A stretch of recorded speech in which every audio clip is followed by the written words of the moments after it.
Olá, tudo bem? Vamos para mais um estudo. Hoje nós queremos conversar sobre princípios da vida cristã. Deixa eu abrir o slide aqui. Princípio da vida cristã. Vou só posicionar aqui no começo. Apresentação dos slides.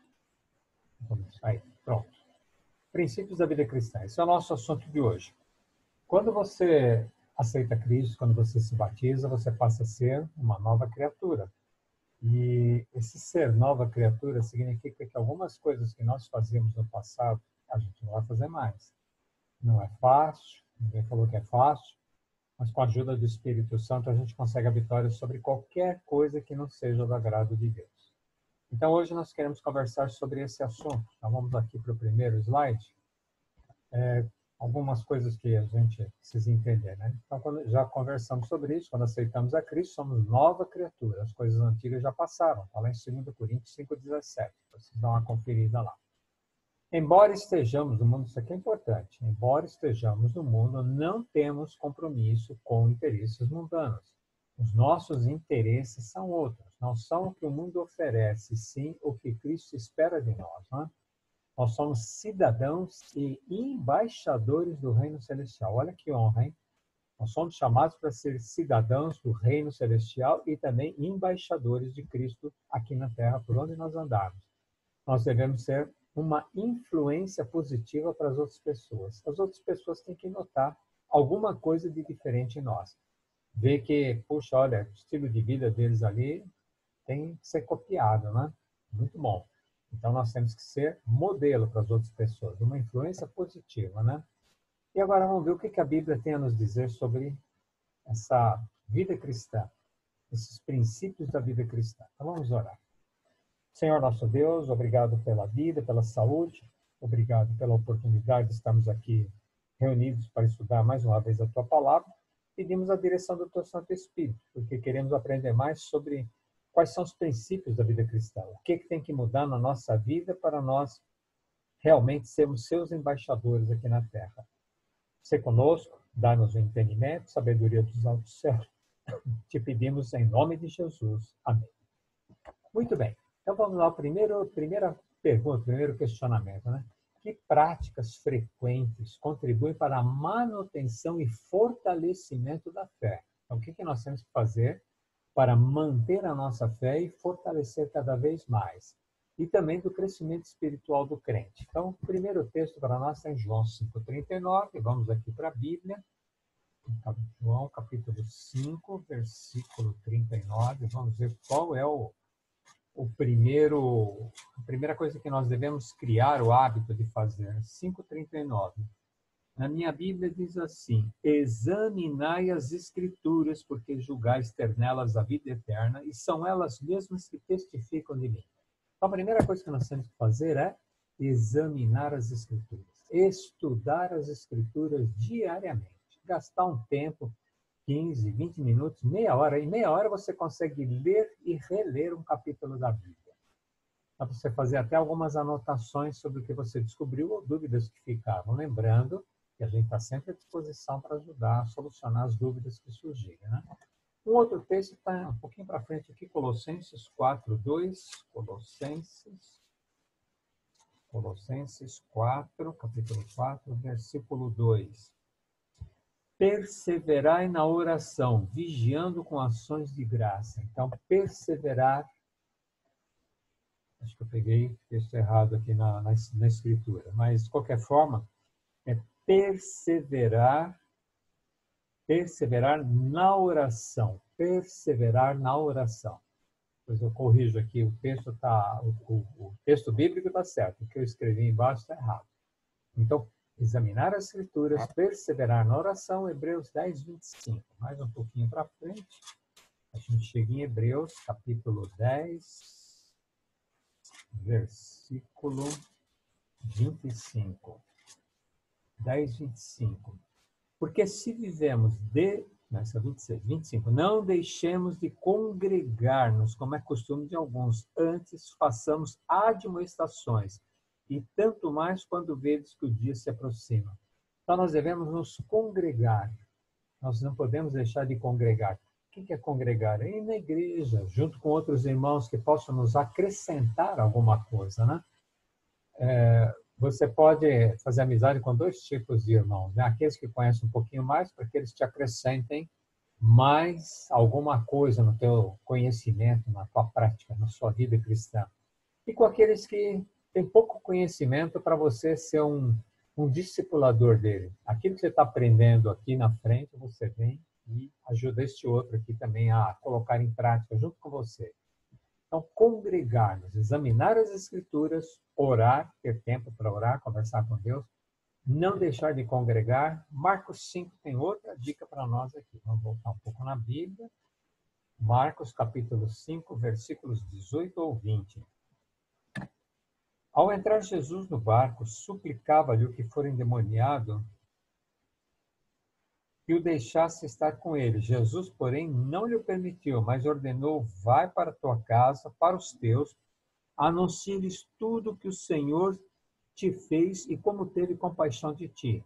Então ele foi e começou a proclamar em Decápolis tudo que Jesus lhe fizera, e todos se admiravam. Então, o que nós temos que fazer? Testemunhar do que Jesus fez na nossa vida. O que está mudando na nossa vida?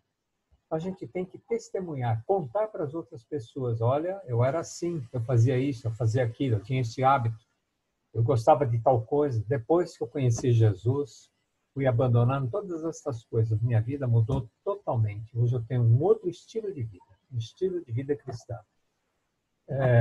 Vamos para frente. Como devemos viver as horas do sábado? Outra dica importante está lá em Isaías 58, no Velho Testamento. Isaías, capítulo 58, versículos 13 e 14. Na minha Bíblia diz assim: se desviares o pé de profanar o sábado e de cuidar dos teus próprios interesses no meu santo dia, se chamares ao sábado deleitoso e santo dia do Senhor digno de honra e o honrares, não seguindo os teus caminhos, não pretendendo fazer a tua própria vontade, nem falando palavras vãs. Olha quanta coisa nós temos que fazer no sábado, hein? Então te deleitarás no Senhor, e eu te farei cavalgar sobre os altos da terra, e te sustentarei com a herança de Jacó, teu pai, porque a boca do Senhor o diz. Então eu tenho que desviar meu pé de fazer coisas erradas no sábado. Não profanar o sábado. Cuidar dos meus próprios interesses, principalmente aquele que diz respeito ao meu sustento, no sábado, esquece, né? A gente tem que esquecer. Já conversamos sobre isso. Então, outra coisa que nós temos que fazer é não profanar o sábado, não fazer coisas que são do meu interesse. Nós temos que fazer as coisas que são do interesse de Deus. Um outro texto, Lucas 4. Lucas 4, versículos 16 e depois do 31. Olha o que Jesus costumava fazer. Indo para Nazaré, onde fora criado, entrou num sábado na sinagoga, segundo o seu costume, levantou-se para ler.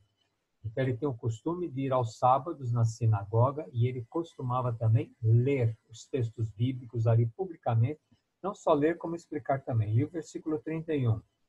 E desceu a Cafarnaum, cidade da Galileia, e os ensinava no sábado. No sábado, normalmente, Jesus estava na sinagoga, a gente chama, seriam as nossas igrejas hoje, né? E ali ele estudava, ele ensinava mais a palavra de Deus. Então, outra coisa que nós devemos fazer nas horas dos sábados é ir à igreja e estudar a palavra. Se você tem um bom conhecimento, seja um professor numa escola sabatina, ou se você pertence a uma igreja que guarda o domingo, numa escola dominical, ensina o que você já conhece para outras pessoas. Neemias 13, 19. Neemias 13, 19, lá no Velho Testamento, depois de Rei, depois de Crônicas, Esdras, Neemias 13, 19. Olha o que diz aqui na Bíblia. Dando já sombra às portas de Jerusalém antes do sábado, quer dizer, da sexta para o sábado, ordenei que se fechassem e determinei que não se abrissem as portas, né? Senão após o sábado. As portas coloquei alguns dos meus marcos para que nenhuma carga entrasse no dia do sábado. Não faça nenhum trabalho que não é para Deus.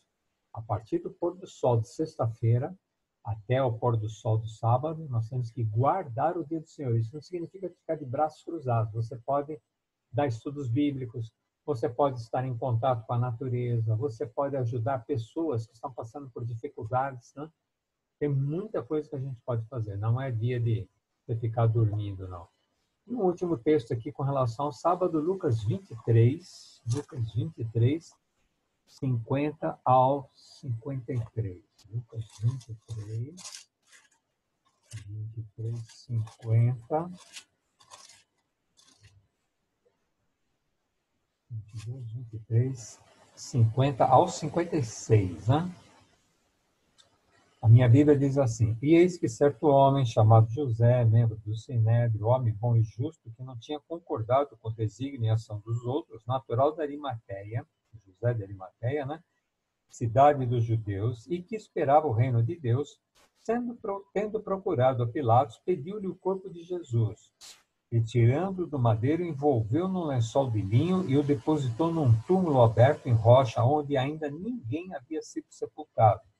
As mulheres que tinham vindo da Galiléia com Jesus, seguindo, viram o túmulo e como o corpo fora ali depositado. Então se retiraram para preparar os aromas e bálsamos. E no sábado descansaram segundo o mandamento. Então, olha, tiraram o corpo de Jesus, estava lá na cruz, tiraram o corpo dele, enrolaram no lençol, colocaram dentro de uma tumba que ninguém tinha usado antes. Ela foi inaugurada, né, pelo corpo de Jesus. E as mulheres que seguiram Jesus, que elas foram para embalsamar o corpo de Jesus, para passar perfumes no corpo de Jesus, né?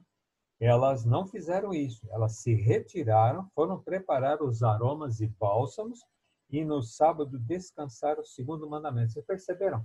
Eles estavam fazendo uma obra muito boa, tirando o corpo de Jesus da cruz, colocando na sepultura, não é? E as mulheres estavam preparando também os perfumes para passar no corpo dele. E só que pararam tudo isso porque era sábado, quer dizer, só colocaram, embrulharam o corpo de Jesus num lençol e colocaram numa sepultura especial, cavada numa rocha, né? E colocaram o corpo de Jesus ali, fecharam a entrada e foram embora. E as mulheres voltariam no domingo de manhã, logo cedo, para, então, passar o perfume no corpo de Jesus. Elas guardaram o sábado como deve ser guardado. Muito bem, outro item importante para nós também, na nossa nova jornada, na nossa vida cristã, como devem os membros da igreja se comportar em relação aos irmãos? Como é que a gente tem que se relacionar com os nossos irmãos? Efésios 4, 25. Efésios 4, 25, depois de Romanos, Gálatas, Coríntios, né? Gálatas, Efésios 4, versículo 25. Por isso, deixando a mentira, fale cada um a verdade com seu próximo, porque somos membros um dos outros. Nós temos que falar a verdade uns com os outros. Nós temos que ser honestos uns com os outros. Se alguma coisa não está bem, chama aquele teu irmão de lado, conversa com ele, explica para ele. Puxa, olha, você está falando umas coisas, você está tendo um comportamento que não está legal, está me incomodando, está me prejudicando. Nós temos que falar a verdade, temos que ser francos e abertos, mas cuidado com as palavras para um não ficar ferindo o outro e assim a gente arrumar inimizade. Então, ore antes, peça a direção de Deus e vai ter o teu irmão e conversa com ele. Gálatas 5,13, voltando a um livro aqui, Gálatas, capítulo 5, versículo 13. Porque vós, irmãos, fostes chamados à liberdade, porém não useis da liberdade para dar ocasião à carne. Sede antes servos uns dos outros pelo amor. Não é porque você tem liberdade com o teu irmão que já vai ficar abusado, né? A gente tem que ir com calma. E aqui ele está dizendo para nós, sede antes servos uns dos outros pelo amor. Nós temos que ser servos uns dos outros. Jesus foi lavar os pés dos discípulos.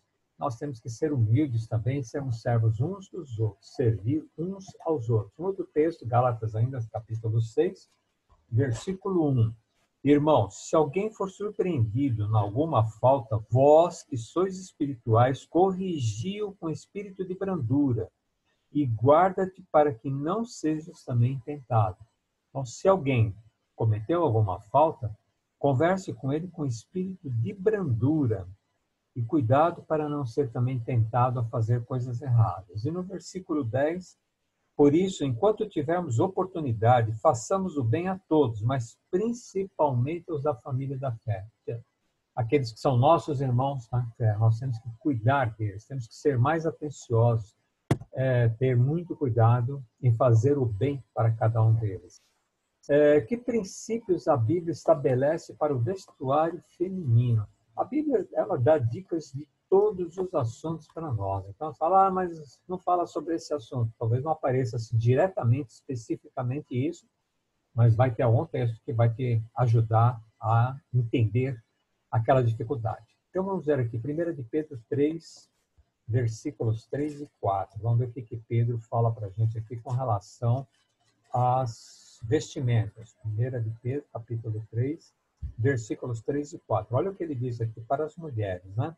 Não seja o adorno da esposa o que é exterior. A gente se preocupa em colocar algumas coisas para chamar mais atenção. Às vezes coloca um broche, alguma coisa, algum enfeite, alguma tiara diferente que chame a atenção, né? Não seja o adorno da esposa o que é exterior, como frisado de cabelo, adereços de ouro, aparato de vestuário. Seja, porém, o homem interior do coração unido a um incorruptível trajo de um espírito manso e tranquilo, que é de grande valor diante de Deus. Então, mulheres e homens, não é para chamar atenção para as suas vestimentas, para o seu corte de cabelo ou para algum outro adorno externo. Nós temos que chamar a atenção para o nosso coração, as transformações que Cristo fez em nossa vida. É isso que tem que chamar a atenção das pessoas. 1 Timóteo 2,9 tem outra dica para nós. 1 Timóteo 2,9. Capítulo 2, versículo 9. Da mesma sorte que as mulheres em traje decente se ataviem com modéstia e bom senso, não com cabeleira frisada e com ouro ou pérolas ou vestuário dispendioso. A gente tem que se vestir bem, mas com roupa simples. Não precisa se preocupar. Eu tenho que pôr uma roupa de grife, pagar uma fortuna. Você pode estar ajudando uma família que estaria de uma cesta básica. Às vezes você gasta numa roupa aí 500, 600, 800 reais. Uns tempos atrás fui ver o preço de um terno que eu achei mais ajeitado, 700 reais. Falei, não, deixa quieto. Depois eu providencio um outro terno mais em conta, né? Por quê? Porque com 100 reais você compra uma boa cesta básica para uma outra família. Então, vamos nos vestir com modéstia, nada de aparato, precisa ter um celular do ano, um relógio especial, tem que ter um monte de coisa. Gente, vamos devagar, nós temos que ajudar o nosso semelhante, né? Qual é a atitude do cristão para com o casamento? Outro assunto importante. Tem gente aí que casa, descasa, acha que está tudo bem. Olha, vamos ver o que a Bíblia fala com relação a esse assunto, em 1 Coríntios 7, de 10 a 14. Olha o conselho de Paulo. Ora, aos casados ordeno, não eu, mas o Senhor, olha, isso é uma ordem de Deus, não é de Paulo, não, que a mulher não se separe do marido. Se, porém, ela vier a separar-se, que não se case, ou que se reconcilie com seu marido. Às vezes o pessoal briga, acha que não dá mais para continuar, né? Como é que chama? Incompatibilidade de gênios, o que todo mundo fala hoje em dia. A gente tem que se ajustar. Esse processo de ajuste é trabalhoso, é dificultoso, não é fácil. Você tem um jeito de ser, a outra pessoa tem um jeito de ser. Eu não posso mudar a outra pessoa para que ela seja do jeito que eu quero. Nós temos que nos ajustar, nós temos que nos unir e nos ajustar. Então, Paulo está dizendo assim, ordeno, não eu, mas o Senhor, que a mulher não se separe do marido. Se, porém, ela vier a separar-se, que não se case, ou então que se reconcilie com seu marido, e que o marido não se aparte da sua mulher.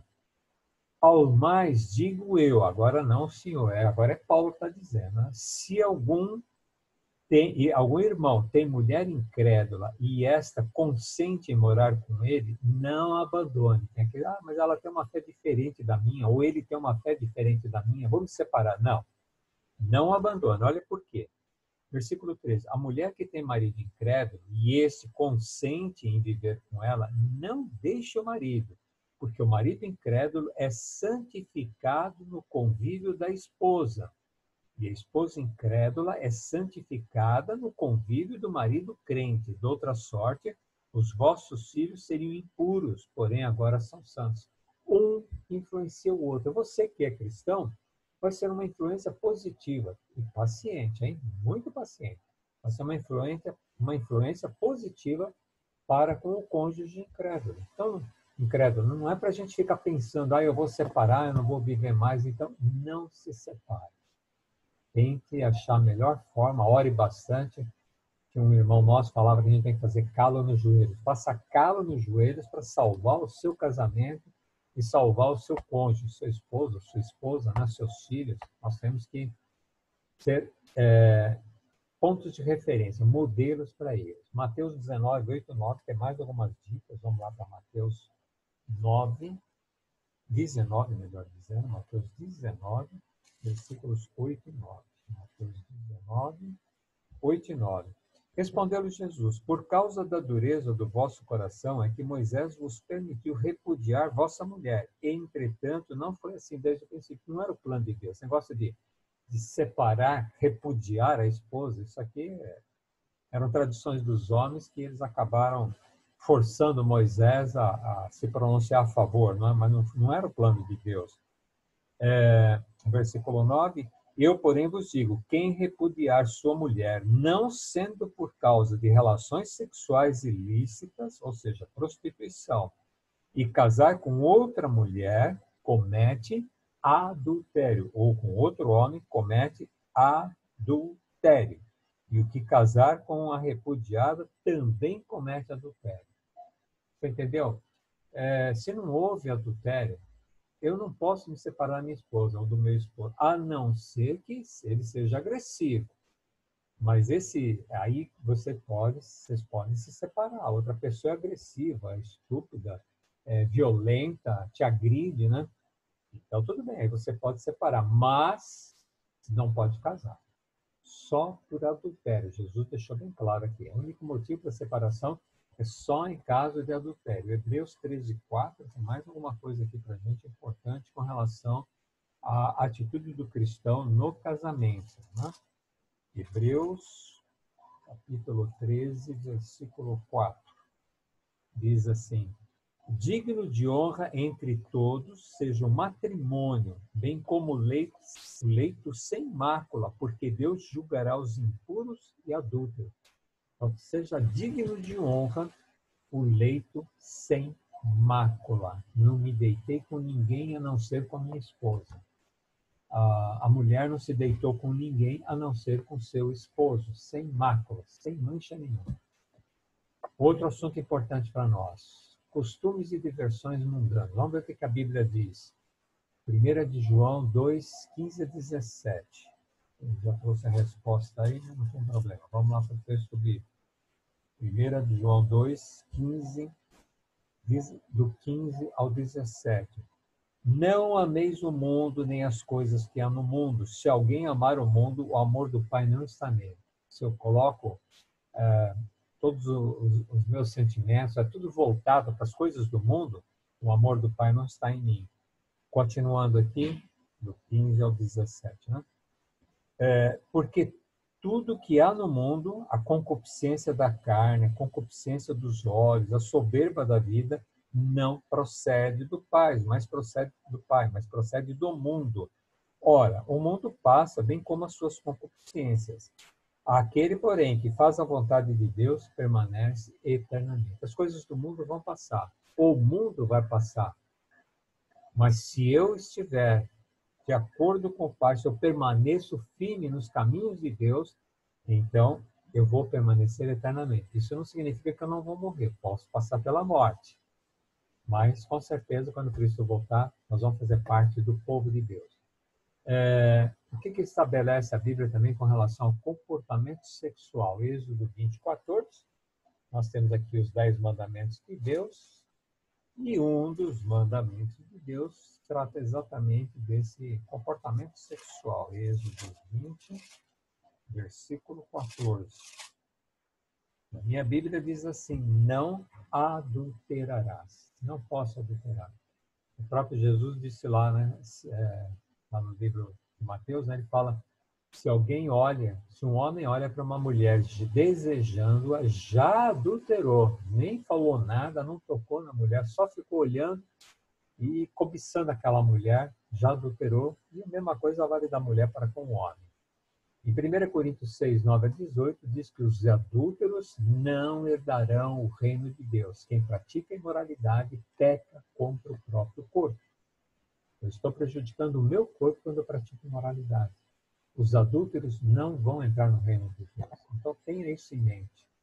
E qual deve ser o comportamento cristão em relação às autoridades? A gente vê muita gente criticando o governo anterior, outros criticando o governo atual, é governador, é o presidente, é o prefeito, estamos sempre reclamando. E às vezes até temos razão, né? Muitos deles aí que não merece o nosso respeito. Mas o que a Bíblia diz? Romanos 13, de 1-4, diz que nós temos que estar sujeitos às autoridades constituídas. Difícil, eu sei que é difícil, às vezes é difícil, mas eu não posso sair por aí xingando. Hoje mesmo estava lendo um irmão da igreja colocando lá, não, porque o Bozo, se referindo ao presidente, né, Bolsonaro, chama ele de Bozo, quantas pessoas vão ter que morrer para ele mudar o comportamento? Tem que tomar cuidado com as nossas críticas. Deus não nos chamou para ficar repreendendo as autoridades.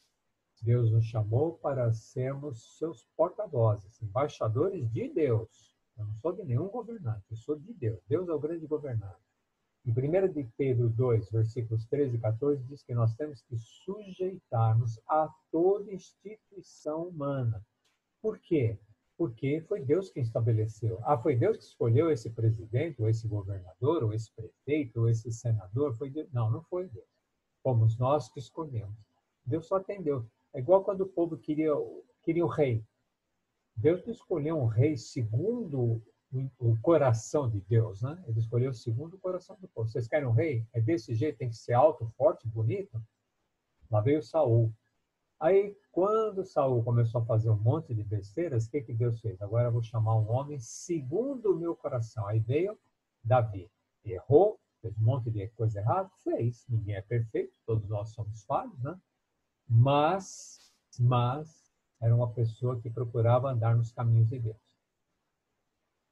Atos 5:29 é uma situação interessante. Vamos lá para Atos 5:29, apesar de estar uma parte do texto já caiu.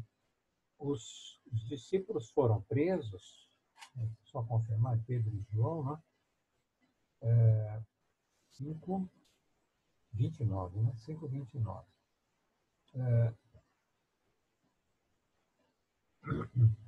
Os apóstolos foram presos, né? E foram intimados pelas autoridades religiosas da época que não tocasse mais nesse nome, no nome de Cristo, né? E eles disseram, versículo 28, expressamente vos ordenamos que não ensinasseis nesse nome, contudo encheste Jerusalém da vossa doutrina e quereis lançar sobre nós o sangue desse homem. Quer dizer, nós falamos para vocês não fazer isso, vocês estão fazendo. Olha o versículo 29. Então Pedro e os demais apóstolos afirmaram, antes importa obedecer a Deus do que aos homens. Nós estamos aqui para obedecer a Deus e não aos homens. Então, se as autoridades constituídas vão contra a lei de Deus, vão contra os ensinamentos de Deus, agora há pouco recentemente estavam marcando as provas do Enem, reposições de aulas aos sábados, né? Mas nós guardamos sábado. Sábado não é dia da gente ir para a escola.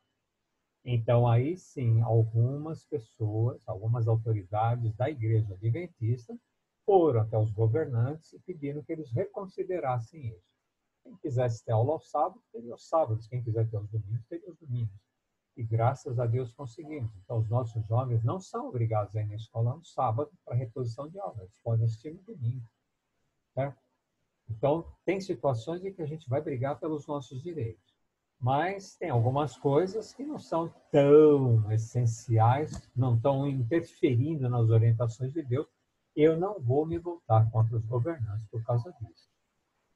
Agora, algumas cerimônias que Jesus deixou para nós e que nós temos que seguir. Elas já estão aqui, eu não vou procurar o texto para não prolongar muito, mas vamos direto ao assunto. João 13, versículos 4, 5 e 15, fala sobre a cerimônia do lava-pés. O que é essa cerimônia do lava-pés? Lembra que Jesus lavou os pés dos discípulos antes deles participarem da Santa Ceia, a última ceia ao lado do Senhor? Então, lava-pés é uma cerimônia de humildade. Eu lavo o pé de alguém, alguém vai lavar meu pé. Isso pode ser entre marido e mulher, pode ser irmão com irmão, irmã com irmã, mas o importante é nós participarmos dessa cerimônia com humildade, não com brincadeira. Nossa, que chulé, nossa, que pé sujo, não sei o que, nada. Corta tudo isso. Nós estamos participando de uma cerimônia que mostra que todos somos iguais perante Deus, igualmente necessitados dele para a salvação. Todos somos iguais. Então, não tem nada de alguém lava o meu pé, eu não vou lavar o pé de ninguém. Não, não tem nada disso. Eu lavo o pé de alguém, alguém lava o meu pé. Essa é a cerimônia do lava-pés. Uma outra cerimônia que Deus deixou foi a que seguiu o lava-pés, né? Que seria a Santa Ceia. 1 Coríntios 11, do 23 ao 28, a gente tem lá toda a sequência da Santa Ceia. Então, o que é a Santa Ceia? Santa Ceia comemora a morte de Cristo, também a nossa morte para o pecado. Lembrando que a primeira ceia que ocorreu, né, foi na Páscoa, foi naquele período da Páscoa, quando o povo estava saindo do Egito. Antes de sair do Egito, eles comemoraram a Páscoa, que significava libertação. A Santa Ceia lembra a gente da libertação do pecado. Comemora a morte de Cristo e também a nossa morte para o pecado, a nossa libertação do pecado. E aquele pão que é servido, né, sem fermento, ele representa o corpo de Jesus que foi sacrificado por nós. E aquele suco de uva, não é vinho não, hein? Não é vinho, é suco de uva. Simboliza o sangue de Cristo vertido por nossos pecados. O sangue que foi vertido na cruz. O pão e o suco são sem fermento. O fermento simboliza o pecado. No lava-pés, nós estávamos participando de uma cerimônia e, aliás, na Santa Ceia, a gente participa da cerimônia que mostra a nossa morte para o pecado. Então, o pão e o suco de uva não vão ter fermento, que simboliza o pecado. Tudo bem? Não é um pão bonito, como a gente vê em algumas fotos, né? O pessoal corta, pega aquela coisa. É pão sem fermento. Tudo bem? Esse é o assunto da nossa próxima semana, do nosso próximo estudo, melhor dizendo, educação cristã. Nós vamos aprender um pouco sobre educação cristã. Eu vi aqui que eu inverti os slides também, né? Deveria entrar aqui agora o slide da nossa oração final. Então, espero que tenha ficado esses poucos princípios que nós passamos aqui de uma vida cristã, que tenha ficado bem guardado na sua mente. Anote os textos, eu vou passar para vocês também depois os textos. Anote esses textos e procure praticar esses ensinamentos. Pratique esses ensinamentos. Isso vai ajudar o trabalho do Espírito Santo, moldando a tua vida à semelhança do caráter de Deus. Vamos orar? Senhor nosso Deus e Pai, obrigado por esse momento que passamos estudando e aprendendo um pouco mais da Tua Palavra. Pedimos que Teu Santo Espírito possa nos guiar pelos Teus caminhos para que nós possamos colocar em prática esses ensinamentos e ter uma vida cristã, uma vida de pessoas que realmente se entregaram a Ti e querem fazer a diferença na sociedade. Sê conosco, Senhor, ajuda-nos a transformar, abandonarmos aquelas coisas que não são do Teu agrado e passarmos a praticar aquilo que Tu espera de cada um de nós. Dá-nos sabedoria dos altos céus, a Tua direção, te pedimos por Jesus. Amém. Muito bem, vamos ficando por aqui. Agradecemos a tua participação conosco. E ficou dúvidas, não esquece. Manda pergunta para mim. Eu vou responder para vocês. Posso demorar um pouquinho, porque não é toda hora que eu estou vendo lá se chegou alguma coisa ou não. Mas com certeza você vai receber a resposta. Que Deus te abençoe e até o próximo estudo.